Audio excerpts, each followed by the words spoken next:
ಪಾಪ ಮುಗ್ಧ ವ್ಯಕ್ತಿನ ನಿಲ್ಲಿಸಿ ಅದಕ್ಕೆ ತಿರುಪತಿ ನಾಮ ಹಾಕಿಸಿದ್ರು.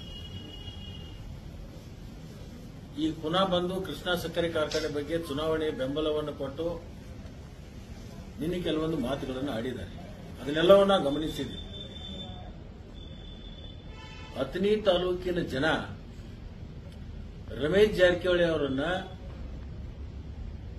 ಬಹುದಿನಗಳಿಂದ ತಿರಸ್ಕಾರ ಮಾಡಿದ್ದಾರೆ. ಆ ತಿರಸ್ಕಾರದ ಅರಿವು ಅವರಿಗೆ ಇನ್ನೂ ಆಗಿಲ್ಲ.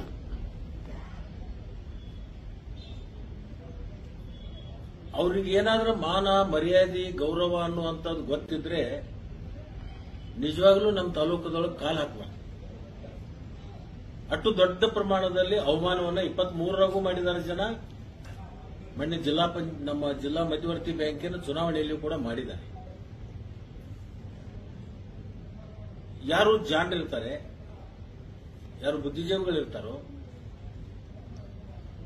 ಅಂತವ್ರಿಗೂ ಎಲ್ಲ ಸೂಕ್ಷ್ಮತೆಗಳ ಅರ್ಥ ಆಗುತ್ತೆ.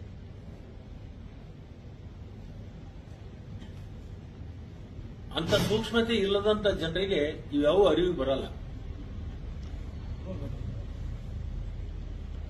ಅವನಿಗೆ ತನ್ನ ಗೌರವದ ಬಗ್ಗೆನೂ ಕೂಡ ಗೊತ್ತಿಲ್ಲ, ಇನ್ನೊಬ್ಬರ ಗೌರವದ ಬಗ್ಗೆನೂ ಕೂಡ ಗೊತ್ತಿಲ್ಲ.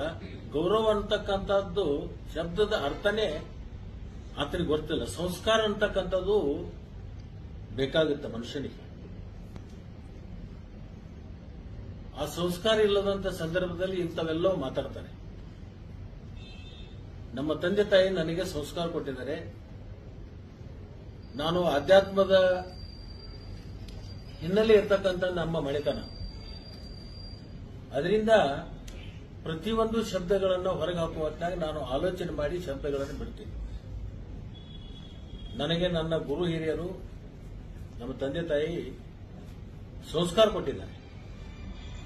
ಅದರಿಂದ ಮೆಂಟಲ್ ತರ ನಾನು ಮಾತಾಡಕ್ ಹೋಗಲ್ಲ.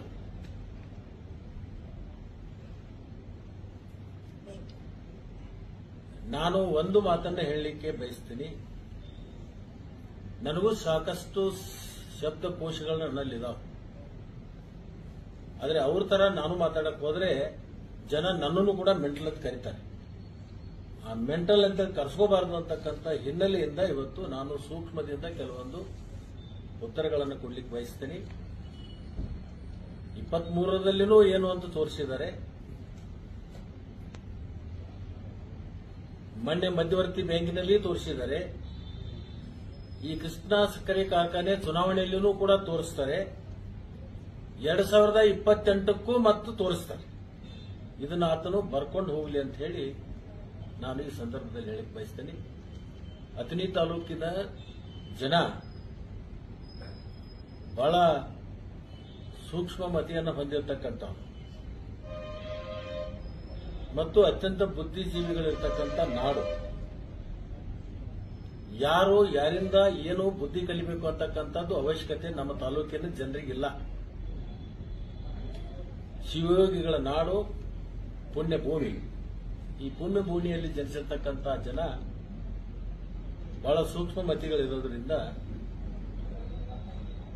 ಯಾವ ಕಾಲಕ್ಕೆ ಯಾವ ಸಂದರ್ಭಕ್ಕೆ ಯಾರಿಗೆ ಯಾವ ತರದಿಂದ ಉತ್ತರವನ್ನು ಕೊಡಬೇಕು ಆ ತರದಿಂದ ಉತ್ತರ ನಮ್ಮ ತಾಲೂಕಿನ ಜನ ಹಿಂದೂ ಕೊಟ್ಟಿದ್ದಾರೋ, ಈಗೂ ಕೊಡ್ತಾರೋ, ಮುಂದೂ ಕೊಡ್ತಾರೆ. ಧನ್ಯವಾದ.